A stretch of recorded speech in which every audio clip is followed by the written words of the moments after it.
আলাইকুম ওয়া রাহমাতুল্লাহি ওয়া বারাকাতুহু। আজকের এই জনসমুদ্র থেকে আমরা প্রথম যে বার্তা দিতে চাই, 2024-এর জুলাই আগস্টের গণবিপ্লবের পর অনেককে আপনারা মুক্তি দিচ্ছেন।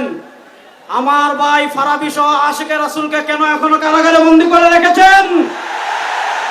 বাংলাদেশের শাতিমে রাসূল ইস্যুতে যতজন আশিকে রাসূলকে কারাগারে বন্দী করে রেখেছেন, অতি শীঘ্রই তাদেরকে মুক্তি দান করতে হবে।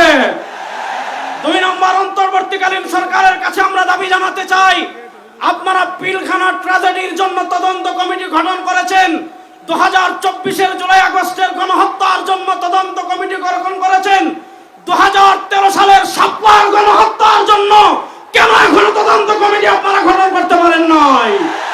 3 নম্বর, শেষ কথা বলে আমি শেষ করছি, আমরা এই তদন্ত কমিটি বাতিলকে আমরা এই কমিটি মানি না ইনশাআল্লাহ। পরিষ্কার ভাষায় বলি, একজন মুসলমান বাংলাদেশে জীবিত থাকতে এই নারী নীতি আমরা বাস্তবায়ন হতে দেব না ইনশাআল্লাহ।